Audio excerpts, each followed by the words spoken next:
Ya son las 7.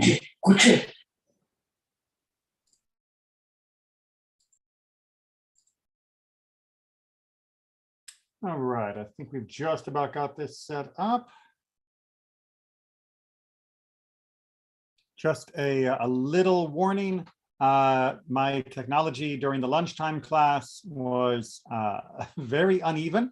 The connection dropped a number of times. So if it does drop again during our discussion tonight, please be patient. I will try and reset my router and get it back up. It's one of the things I want to look into figuring out what the issue is during my upcoming vacation, which leads me to topic number 2. There will be no class until July 7th, as I will be having my time off. So please continue to review and study. You can even work ahead in Gittin. There's a lot left to cover. And we will resume on July 7th. Also, in the meantime, of course, we are coming up very soon to the holiday of Shavuot. And I think especially for this class, people who are taking the time to study some Mishnah, the oral Torah, as we call it, make sure that you have set aside a time to join with your community for the celebration of Shavuot, whether it be in person, if you're with us at TI, or whether it be live stream, if you're not with us, but want to be with us anyway, or with your local community. Also, you should be aware that the Rabbinical Assembly, the rabbinic umbrella group for the conservative movement, it has a very special Tikkun Leil Shavuot study live stream happening through YouTube on Saturday live stream, happening through YouTube on Saturday night. Please check out their YouTube channel. Just look for Rabbinical Assembly and their upcoming broadcast or live stream or whatever it's called, and look for Tikkun Leil Shavuot and enjoy the wonderful world-class learning that they always provide. All right, so that I think gives us a little bit of time for people to log in. I see we've got people who have logged in. So why don't we go ahead and jump into our discussion? So we are jumping back to the topic of divorce, and we are still going to deal with a lot of Tikkun Olam questions as well. So don't get too comfortable in the topic of divorce. As we'll see, we will range through a number of different points. All right, so 4.8, Mishnah 4, or chapter 4, Mishnah 8, is dealing with an Ilonit. Now, a woman that is an Ilonit is somebody that does not have the physical signs of sexual maturity, but is still obviously female. And of course, that means they cannot have children. It's not exactly the definition of barren or infertile. It has to do with other signs of sexual maturity being present or lacking. But for the moment, we'll probably use the term infertile interchangeably simply because of convention of conversation. But Ilonit is its own unique category. Now, the issue with an Ilonit is that the husband is allowed to divorce her. Now, of course, he can divorce his wife for any pretext that he wishes. But in this particular case, if he divorces her as an Ilonit, if that is his justification, then Jewish law says that she does not receive her ketubah.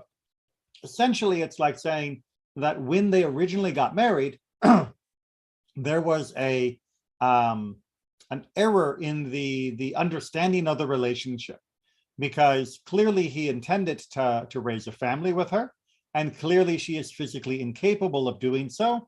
Therefore, the ketubah that would have normally been paid to her upon divorce is not given to her. So that's some of the background you need to have as we get into the text of the Mishnah itself. A man divorces his wife because she is an Ilonit. Rabbi Yehuda says he may not remarry her, but the sages say that he may remarry her. All right, so we are dealing here with the case where she has not remarried or not married any other person in the meantime, because of course, as the book of Devarim says, if she marries a second husband after her divorce from the first, she is never allowed to remarry the first husband. And as we also know from Devarim, that if a man divorces his wife and wishes to remarry her, as long as she hasn't married a different person in the meantime, then yes, they can be remarried. Here, the argument is over whether or not the grounds for divorce makes a difference. If he divorced her because he believed her to be an Ilonit, does that mean he can never remarry her? And this is what we are trying to deal with. Now, why are we concerned about this particular case?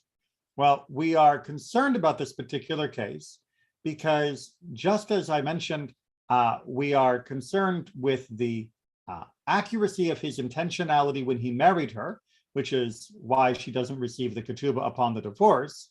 We're also going to be concerned about the accuracy of his intentions when he divorces her.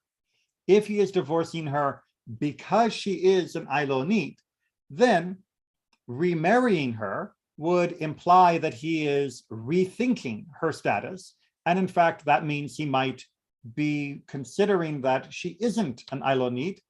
And that means that his original motivation was mistaken. And his original motivation, therefore, as an underpinning to his decision to divorce her, disappears. And now, is she really divorced? If he made an error, if it essentially could be even somewhat thought of as undermining his original intention, then does that mean that her divorce from him the first time was illegitimate, and as such, it puts her status in question? And that means her status is in question whether she remarries or whether she marries another man or not, and most definitely if she marries another man. And that's why there was an argument here. Rabbi Yehuda is saying, no, by the very fact that he remarries her, that is implying that an Ilonit could always be changed in her, not changed in her status, but changed in his assessment of her, implying that his first assessment was a mistake, which means every woman divorced for this reason now becomes suspect. But the sages are not in agreement. They believe that the status is stable, and this is not likely to be an ongoing problem. But it does give one of those insights, again, into the rabbis deciding when to and when to not implement a new stringency for the protection of the broader community. And that is where we are for our first part.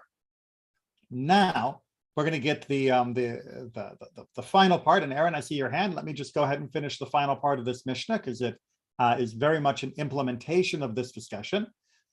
So she marries someone else and has children from him, and then demands her ketubah settlement, right, from her first husband.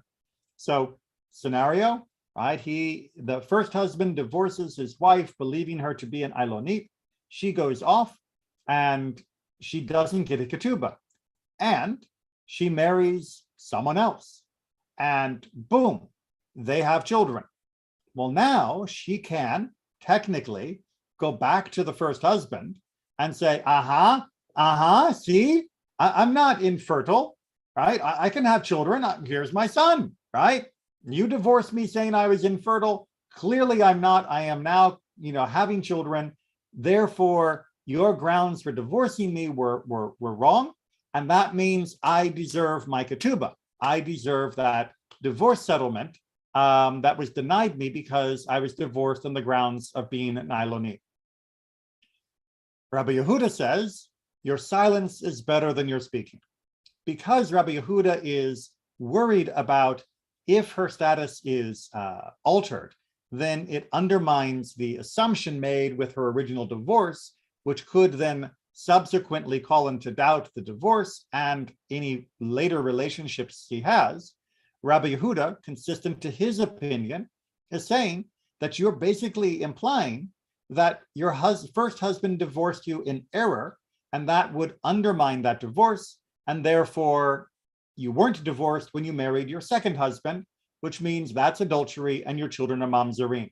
So you shouldn't bring this up again. You should have just walked away from your ketubah, because you are generating now controversy about your first divorce, which is bad for you, bad for your new husband, and bad for your children.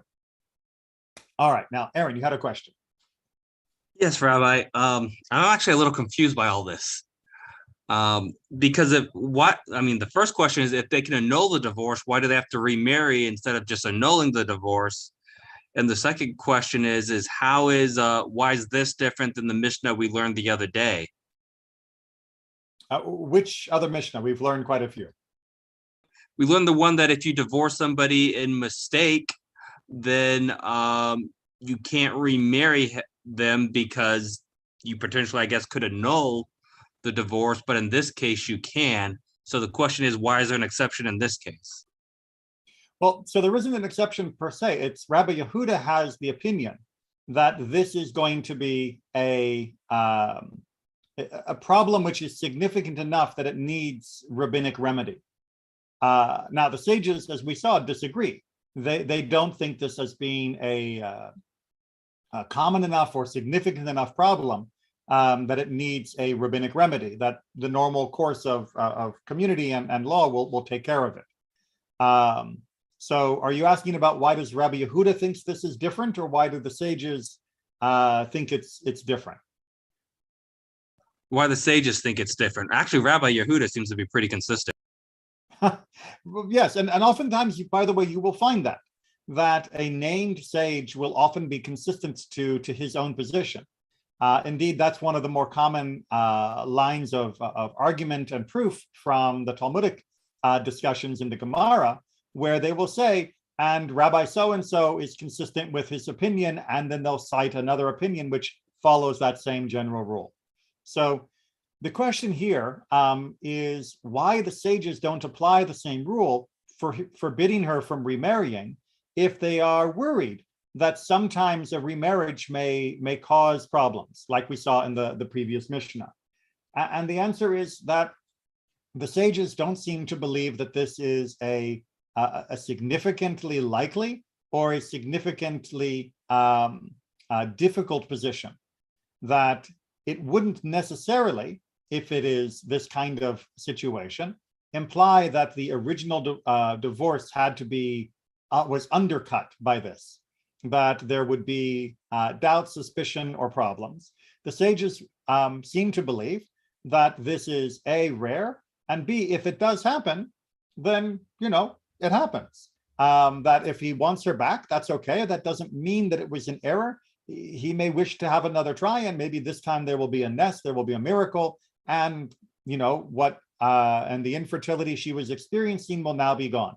Of course, as we've talked about at other times, the question of who is infertile within a relationship is a little bit more complicated, and it's not always just whatever he feels like. Indeed, the woman is given quite a lot of participation in the discussion and the debates within the court about who is the infertile member of a couple that's struggling to have children and are seeking to separate because of it. So it's not just that he is able to always divorce her as an Ilanit. Like I said, there are other physical signs that have to be presented in order for that to be proved. It's not merely the absence of children. Right, but the problem I see with all these rules isn't really the remarrying, even though it's prohibited in some situations. It seems like the biggest problem is annulling the divorce. It seems like if you just said you can't annul a divorce, it would get rid of all these problems. Right, so it's not a question of, it's not only that you can't annul the divorce, which indeed is the standard position, especially halacha l'maaseh in the modern world. It is the perception within the community. Remember, this whole part that we've been studying is all under the heading of tikkun olam, that this is for the improvement, the repair of the world. But in this case, as we've talked about now for a while, we're talking about the tweaking, the tuning, the fine tuning. That's probably the best way to put it. The fine tuning of the social interactions within the community. They're obviously not fine-tuning the law. The law was what God gave us, but they are recognizing that even within the structure of the law, that there are places within the community that society needs a little more lubrication or something to reduce the friction. And in this particular case, and all of the cases where they are preventing a remarriage or saying that it is, they are really working along that dividing line of what will the chit chat be? What are the people going to be saying about her and about those children from the second marriage? Is it that they're going to be saying, clearly she was actually not an Ilonit ever, and therefore the first divorce was wrong, and you have the armchair legal scholars, the people talking around the well, now saying, so that means she's probably an adulteress then. Her children are probably mamzerim. I don't want my kids hanging out with her kids. They're never going to have a relationship, The rabbis want to avoid that every bit as much as they want to ensure that the law itself is followed. So the rabbis can say you can never back out of a divorce, that a divorce is a divorce is a divorce. It's always final. It's done. Nobody who comes back and second guesses it is permitted to do so, and it's a problem. But the fact is people do, and people talk, and stigmas attach, and you have problems in society. And so the rabbis are trying to fill in those gaps to prevent those problems. This is why we have a 1,000-year-old edict that I still recite every time I deliver a get that says anybody who casts aspersions upon the get and the divorce is under cherem, the Jewish version of excommunication. They're ostracized from the community officially. That's because for the 1,000 years between Mishnah and that edict, and from the 1,000 years of that edict to now, people can still be jerks and people can still be stupid. And we can do the best we can, but we have to work hard to try and minimize the opportunities for stupidity. And that's really what this particular argument is about. And Rabbi Yehuda argues that this is one more place where we need to really stand firm against the potential stupidity. And the sages are saying, actually, this one is not likely. We don't need to lean heavy on this particular point. If they want to get remarried, let them get remarried. I don't think this is going to cause so much social trouble that we need to prohibit it. And that's the dividing line. And like you said, Rabbi Yehuda has a good position and he's consistent, and the sages have a good position. And in a different generation with different standards for conversation, for gossip, they might rule differently. That's because this is a social repair, not a textual analysis. Yes, Natan. You're muted if you're... Okay. You talk and the time that I'm working, exercising. Yes. My question is, okay, the sages say that he can remarry her after divorce her because she couldn't have any children. Okay, so suddenly now he want to remarry her, but it's not like making that he would have a contradiction. Like, okay, before that you divorced her because she couldn't have children. Now you want to remarry her because she maybe can or whatever. So in that way, it's a contradiction from him. And second, also demonstrate that he was the problematic, not her. So now really he needs to give her a k'tuvah because the money for k'tuvah because show that she was okay. Well, it doesn't show that she was not an Ilonit. It could be that he's decided to remarry her, perhaps out of love. Perhaps he divorced her from family pressure. You need to get that Ilonit out of here and get yourself a fertile wife or blah, blah, blah. Unfortunately, the way families can pressure people to behave.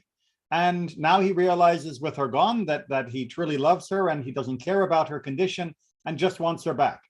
The particulars of the narrative could vary greatly depending upon the relationships that these husband and wives are having. So we can't read too much into it. But that's why Rabbi Yehuda and the sages are arguing not about the particulars of a case, but about any of the cases that might happen. And in particular, they are more worried about the women that are divorced and not remarried than they are about the women who are divorced and remarried. They're worried that Rabbi Yehuda is worried if, and the sages are deciding against the worry, but they still have to consider it. They're worried that if she could be remarried, that might imply the undermining of the original divorce, And that means any other woman who was divorced for being an Ilonit would then become suspect in the eyes of everyone else in the community. Who is going to marry her is Rabbi Yehuda's argument. Any other woman who is an Ilonit, who is going to marry her if they know that potentially the husband could decide, you know what, I know I divorced her 5 years ago, but I bet she wasn't an Ilonit. I bet she was fine. And if he starts talking like that, people are going to say, well, then that means they weren't really divorced, even if that isn't what that actually means technically. And people are going to start looking at the children from her new husband as being mamzerim. And so who wants to marry her if that's going to be the problem? Rabbi Yehuda is trying to protect her from that issue. Not just her, the one that might get remarried or not, but her, meaning every woman divorced on the grounds of being an Ilonit. Now, the sages, they care about what happens to an Ilonit, but they're not worried that this is such a common problem, or even a likely problem that would raise the issue that Rabbi Yehuda seems to be worried about, that it requires a rabbinic prohibition to prevent somebody from remarrying the woman who agrees that he wants to remarry. I know it's sometimes hard in a modern world where people love to trot out new legislation that they think is going to solve all of the world's problems, and they do it, on a daily basis. But the rabbis were very uncomfortable to put into position a rabbinic prohibition on two people getting married that was not prohibited by the Torah. The Torah lists the people who can't get married. It's actually pretty explicit on that list. It doesn't leave a whole lot of room for wondering. But it doesn't mention not marrying or not remarrying an Ilonit, or not marrying one in the first place for that matter. And so the rabbis are reluctant to clamp down and prohibit something that the Torah permits. They were not in the habit, and I know that may seem shocking to people who study Jewish law for the first time and having seen things that are prohibited, but they were not in the habit of prohibiting anything more than they felt was absolutely necessary. They don't believe in taking away what in the modern world we would call a right or a freedom, if the Torah allowed that right and freedom to each of the members of the covenant. So they are hesitant to do so, except in cases where it's needed, which is why they institute things like the restrictions we've seen so far for the purpose of tikkun olam. And they do it under that rubric because they want to make sure that people know this wasn't just we didn't like what we saw. This wasn't just that we don't like the idea of him remarrying her or not remarrying her, or because it makes us, feel disgusted. The rabbis are not prohibiting things on those grounds. They are doing so only in the most surgical manner that they believe will actually fix an ill within the society that is both likely and significant. Aaron, your hand's up again. Yes, Rabbi. Not to get off topic, but if you become a mamzerim after you're married, do you have to get divorced? You mean if it becomes revealed that you are a mamzer? Well, if some legal thing happens where you retroactively becomes a mamzer, but you were not a mamzer at the time of the wedding. Right. Well, again, you would always have, I guess, technically been, but it wouldn't have been known. Like, for example, let me see if I can come up with a quick option. So Mr. A and Mrs. A have a wonderful baby boy, and he grows up and he gets married to the lovely girl next door. Perfect. However, after the wedding day, Mrs. A, his mother, breaks down and confesses that, in fact, it is not the child of Mr. A, but it is the child of some other neighbor, and not the girl's wife. Let's not make it too crazy. Or girl's husband. Let's not make it too nuts. And that means that technically, the son A, the guy who just got married, is actually a mamzer. Well, first of all, establishing that. Watching soap opera, Rabbi. I'm doing the best I can. Right. So, I mean, how often do we see that story? Well, actually, more often than you might think. But there are a couple of problems that we can't go too far off topic on. But establishing that somebody is a mamzer is not done purely through the act of the woman saying, I had sex with someone other than my husband. as we've talked about before, self-confession within the earthly court does not have universal standing depending upon the different situations. And the definition of who is a mamzer and the legal requirement for proving mamzerut is based on more than just her confession. So if we went all the way down the line and somehow we were able to absolutely prove to the complete requirements of Jewish law that indeed he was a mamzer, but it only became known after he had been married, then yes, that person would have to be divorced from his wife, because those are the rules of mamzerim. Now, like I said, it's very hard to make that standard of evidence. Indeed, there are other ways to even solve it.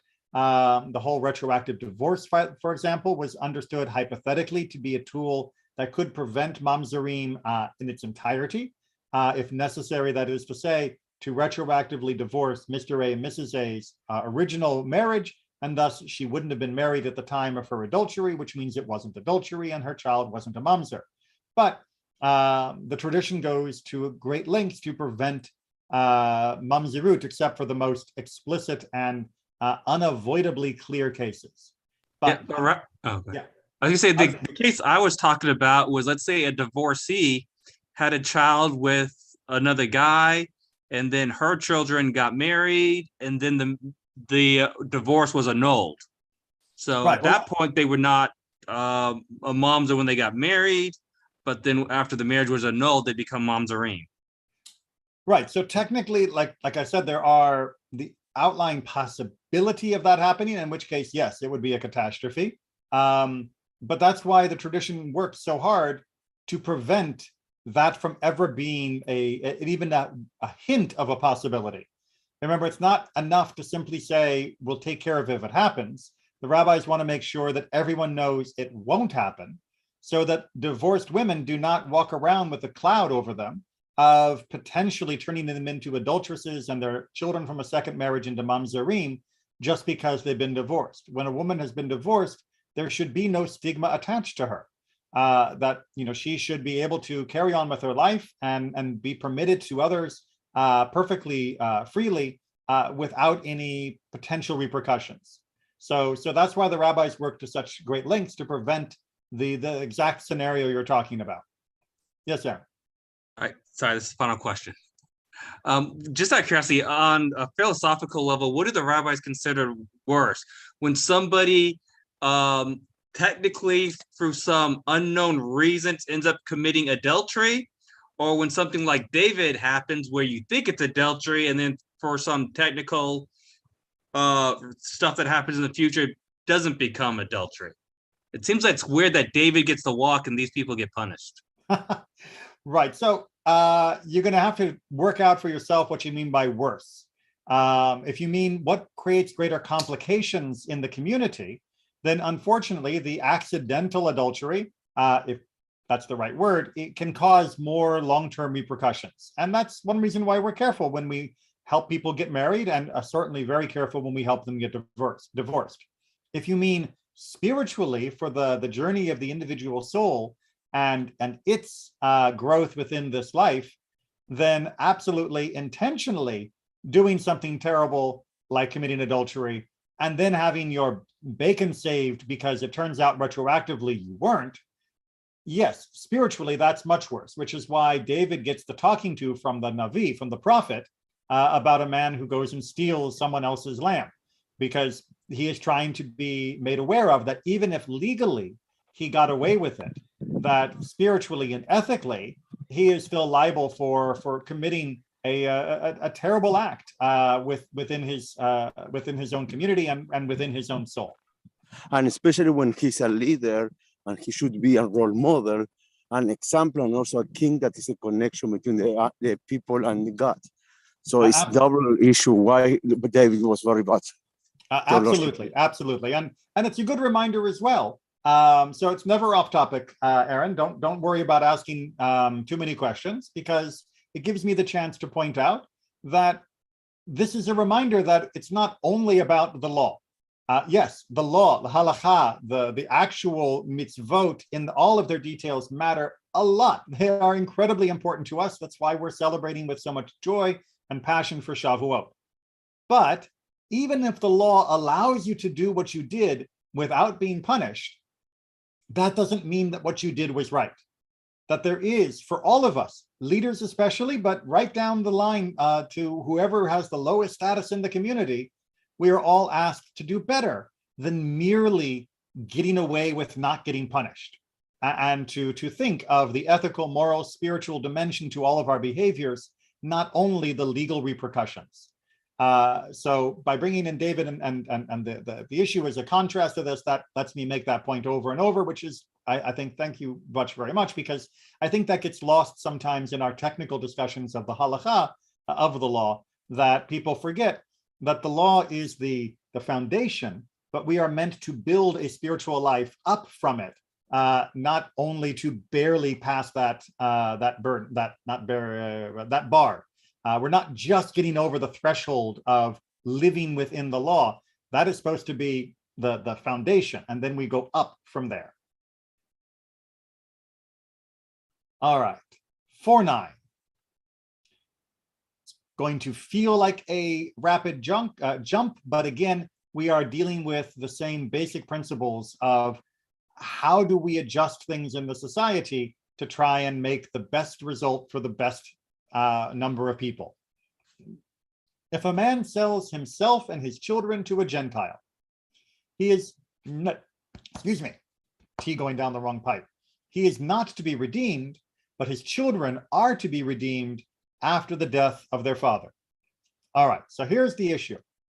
You have a man, and the man has put himself in a desperate position economically. We don't need to blame him. These things, unfortunately, would happen all the time. Crop failures, famine, drought, war, bandits, plague of locusts, whatever.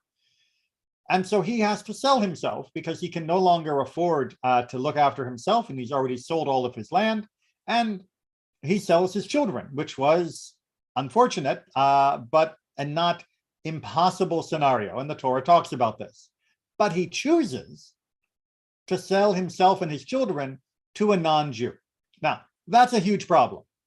Selling yourself and your children to a Jew, that puts them within the framework of Jewish law, of the sabbatical release, and eventually the Jubilee release, the return of the land to the heritage of the inheritance of the children. It creates a system of justice that is going to make sure that he and his children will eventually be given freedom and be given a chance to restart. Selling yourself or your children to a non-Jew, well, they are not bound in many parts of the world that we lived by those same rules, and only for a small part of our time when we actually were able to be in full independent authority over Israel, did it even work in Israel.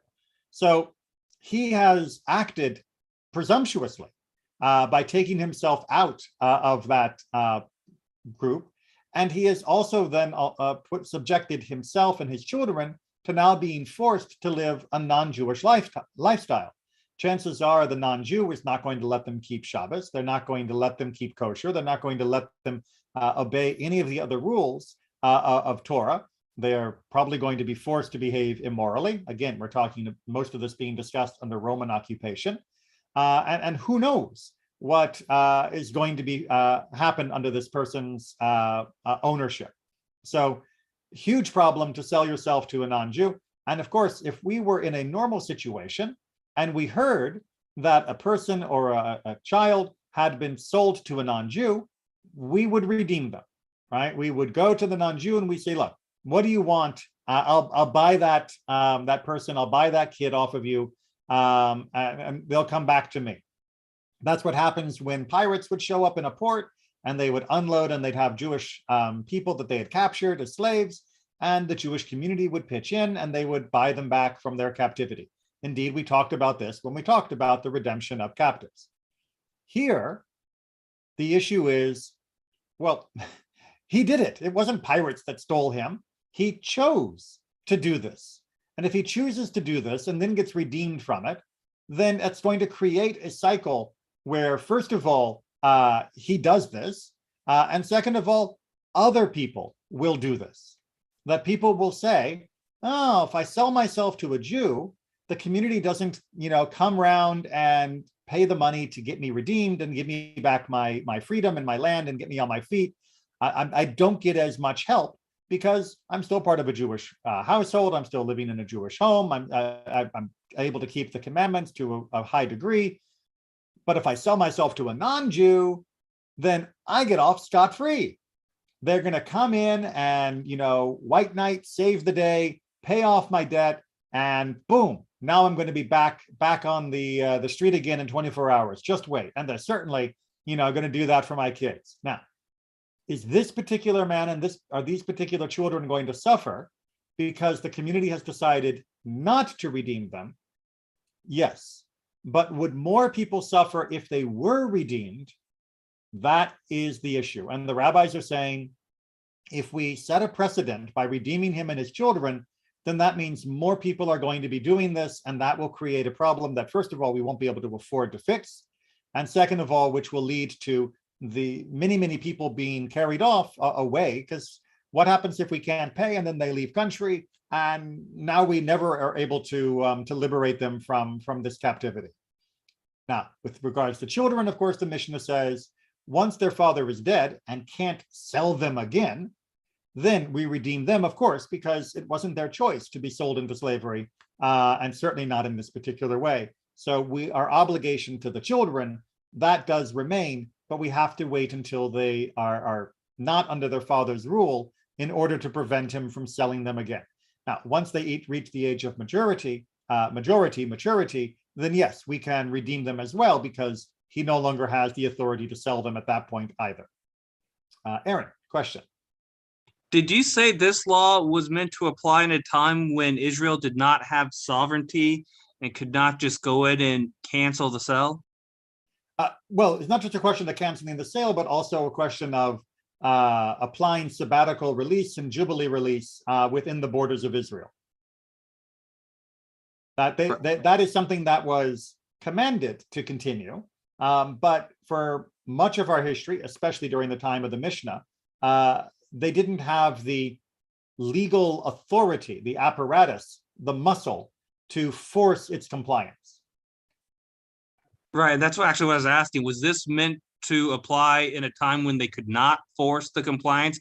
Because I remember earlier when we were talking about slaves, it said if you sold a slave to a Gentile, they went free or outside the land. Correct. That's right. So if they had sovereignty, couldn't they just take the kids themselves and not honor the sale? If they had full sovereignty, yes. But like I said, for most of our history, we didn't have sovereignty. And yes, if you're asking if this is most appropriate and an issue during that time, then yes, it's during the time when Israel lacked the sovereignty to have authority over the non-Jews living within the Jewish community. And final question, by children, do they mean 12 for a girl and 13 for a guy?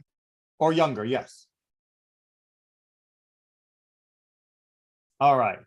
And then another finagling of the situation. If a man sells his field to a Gentile and an Israelite bought it back, he has to bring, that is to say, the purchaser must first bring first fruits from it because of tikkun olam. All right, so we're not going to go into all the laws of bikurim, of the first fruits. Maybe that's another masechet we can study some other time. But the issue here is you have Mr. A, and he does not want to bring first fruits, right? It's produce that's going to be taken to Jerusalem, and essentially it means he's not going to be able to sell it. He won't be able to make as much off of his property as he would like. So what does he do? No problem. He sells the field to a non-Jew. That means the non-Jew will give him the full price for the field and its produce because the non-Jew is not liable for bikurim. So now he has made a full amount. All right, you think. So that's fair. And indeed, that is legal. But if a Jewish person buys it back from the Gentile, then the issue becomes, does that Israelite have an obligation for the Bikurim, given that they were not the Bikurim, they were not the first fruits that he planted. They aren't his first fruits, so to speak. How So much are the Bikurim, Rabbi? Is there any percentage, or because I always learn that it's the first product, but I never learn about the quantity.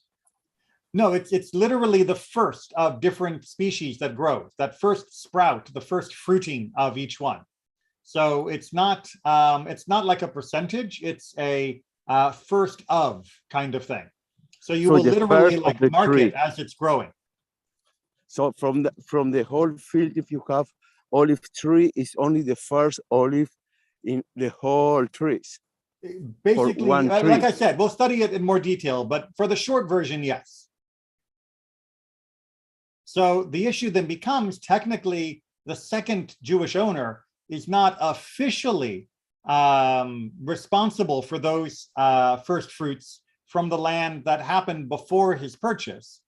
But if you avoid that, if you say, therefore, he doesn't have a responsibility to it, then that could create a problem for no one doing Bikurim by doing a shell game, by basically moving around the ownership of the land into non-Jewish hands when it is convenient, and then moving it back into Jewish lands for the other times.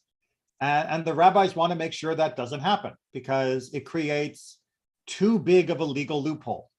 I know people who think that Judaism has a lot of loopholes, and they think that it's humorous or disastrous, depending upon their attitude, that we would look for exceptions to the rules that God laid down for us. But the rabbis also were trying to be, well, clear.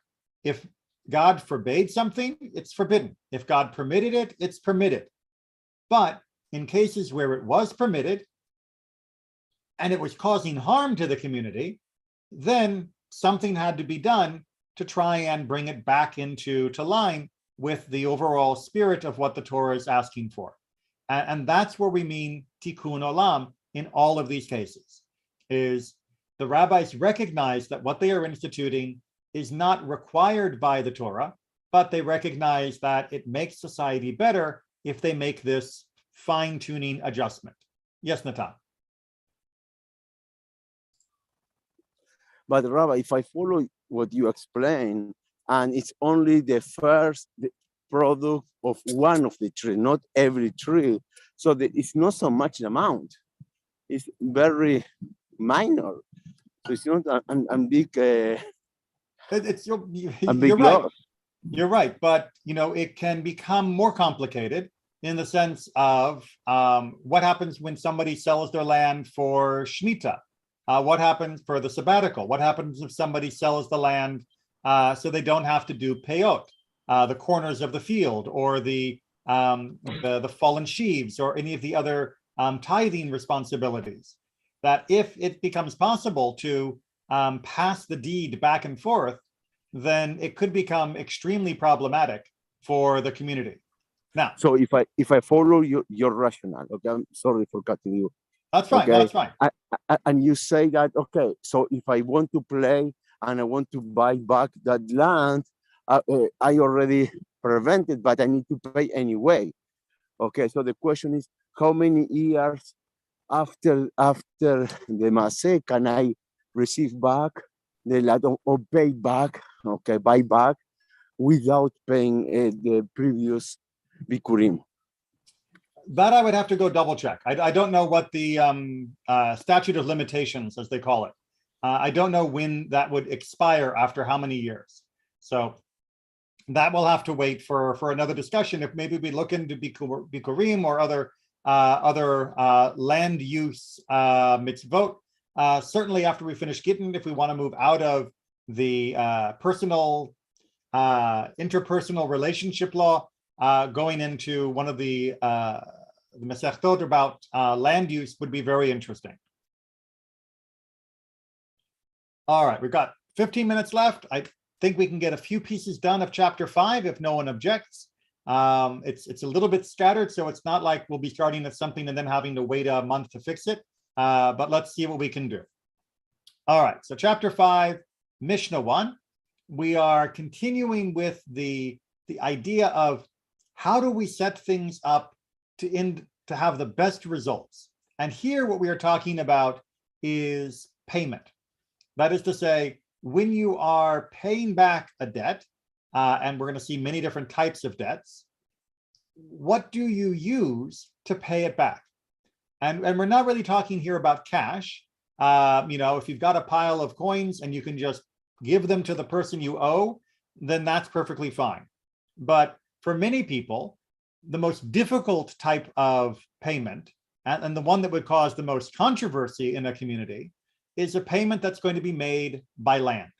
Meaning, I owe you 100 shekels, so I'm going to give you 100 shekels worth of land.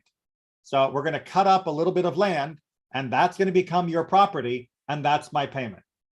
I know we don't tend to think about doing that. We have all sorts of rules about dividing property and such in the modern American society. So I can't pay somebody by selling, a 20-foot square of my backyard.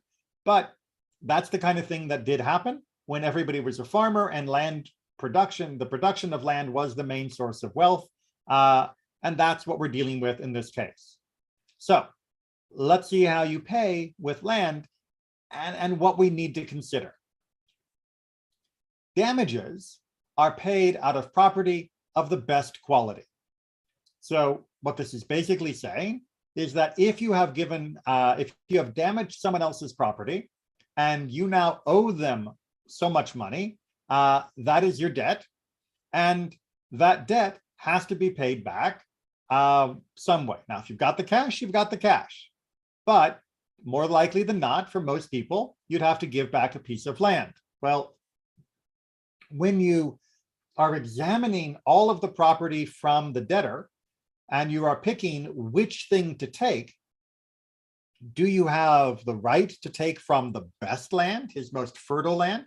It's still going to be the same amount in terms of its value, but 100 shekels worth of my good property versus 100 shekels of my medium property versus 100 shekels of my shvach may be different sizes, but it may still feel like more than 100 shekels worth for each of the different three, right? I may actually really not want to lose 100 shekels of my good stuff, and I want to give you the stuff that's, yes, it's technically worth 100 shekels, but it's not really worth that to me.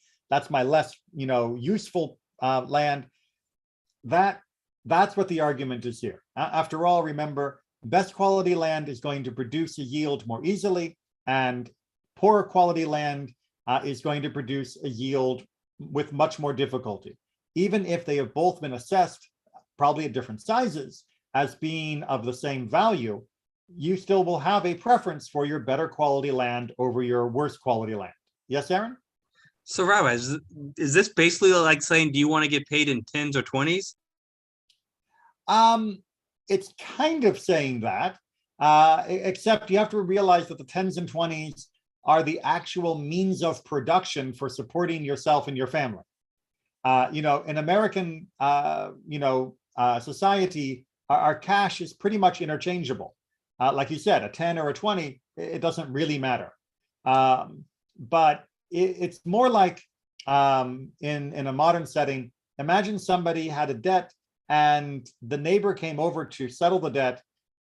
Would we let the neighbor pick whatever they wanted from your property in order to settle the debt? Or would you say, look, here, have my old car, it's worth the value of the debt?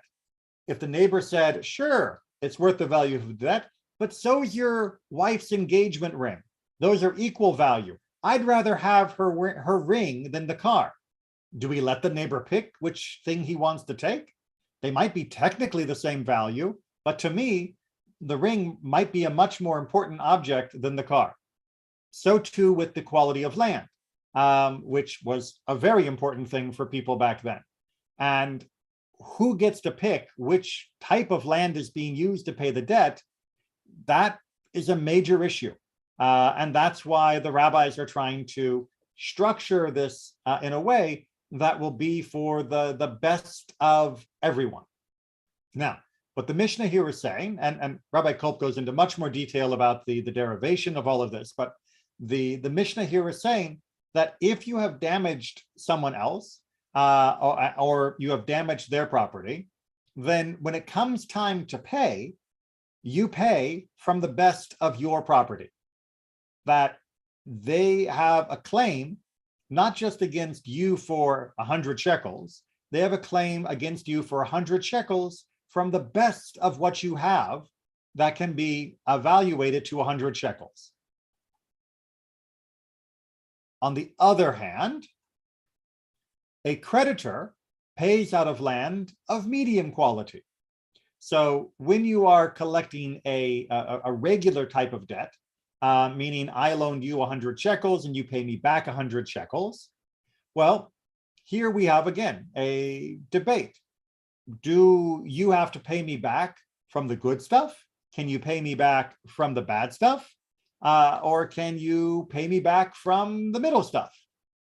And again, if you allowed people to pay someone back always from the worst property, even if it's of equivalent value, on the price tag, then people are going to be less likely to offer help, less likely to give support, to give a loan.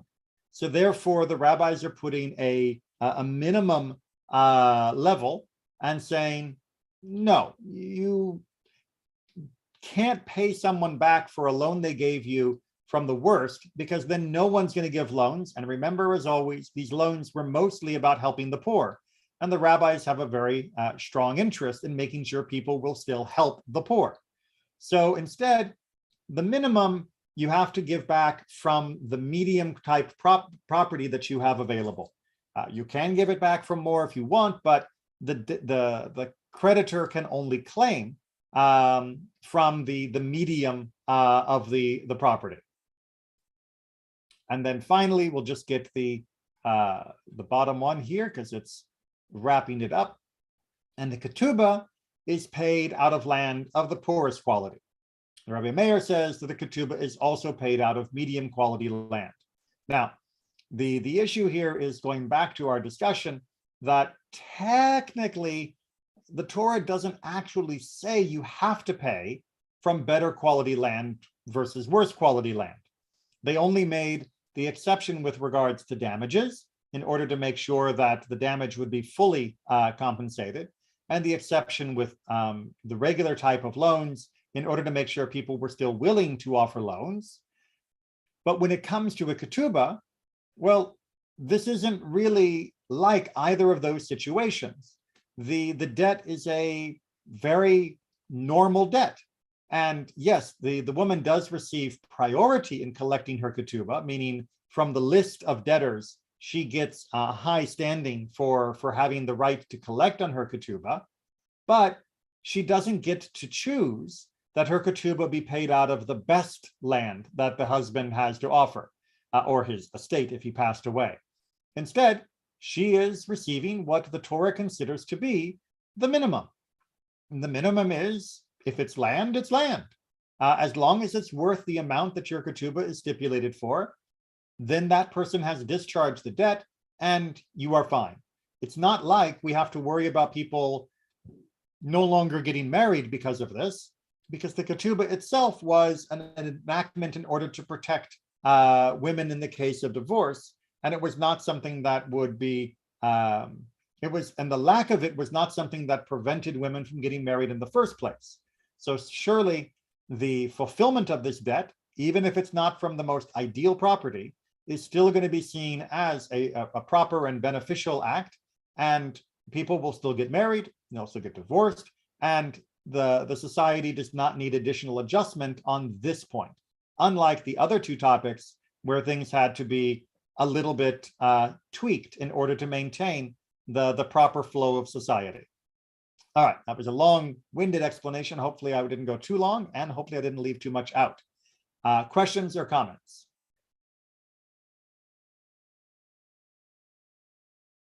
All right. And yeah, let's go ahead and do 5.2 because it is very much a joint topic. I think we can do it in around 5 minutes. Let's see. payment cannot be recovered from mortgaged property where their free property is available, even if it is only of the lowest quality. Payment can be recovered from orphans only from the land of lowest quality. All right, so hold on for your financial planner discussion. Let's imagine Mr. A has taken out a number of loans, and he has taken out a loan on field 1, and he's taken out another loan that wasn't secured against a particular piece of property, just over his estate, right, over his assets. So he has one loan that is secured by field 1, and then he has another loan, loan 2, that is just over his property. Loan 2 comes due. Loan 1 is still outstanding on the other property. Well, obviously, the creditor for loan 2, keep these words straight, for loan 2 wants to collect from the best property that he can find from the person that owes him the payment for the loan. So he's beginning to eye field number 1. Says the owner, I've already mortgaged that to someone else. Pick from my other land in order to take. And the guy says, the creditor, but all of your other land is terrible.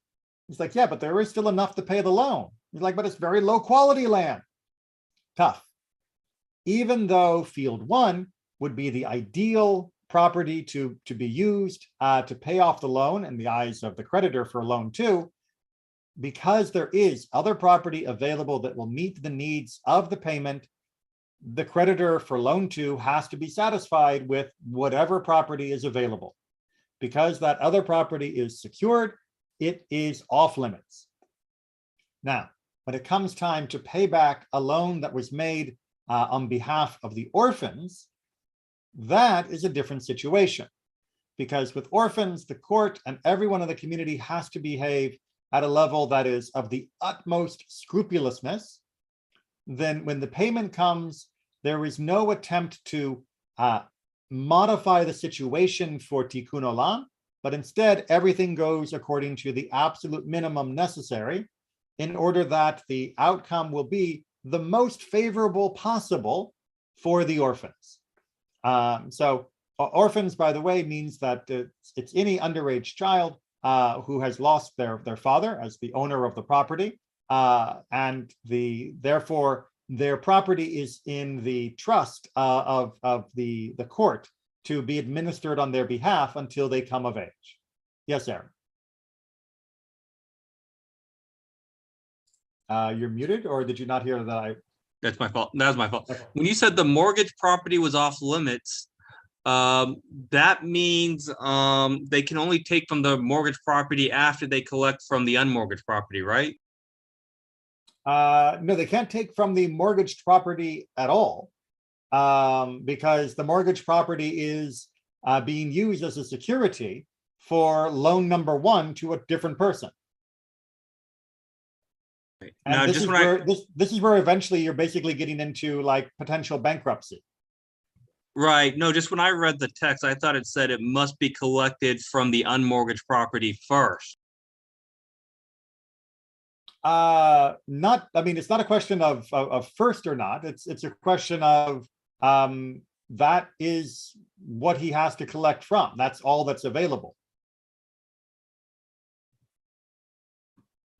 All right. That makes sense. Because the other is reserved, if you will. All right. And we did that in 4 minutes. Look at that. Just fine. We will pick up on 5.3 for next time. And I hope everybody has an amazing Shavuot. Please make sure that you find a great way to celebrate. Again, whether it's with the Tikkun Leil Shavuot for the Rabbinical Assembly, check out their YouTube channel for more information, or it's joining Temple Israel in person or through live stream, or being part of your local community if you don't live anywhere near us. Please make sure you celebrate Shavuot. And we will be back live streaming again come July 7th. I hope everybody has a wonderful time till then. Take care and be well. Thank you. Thank you. Bye.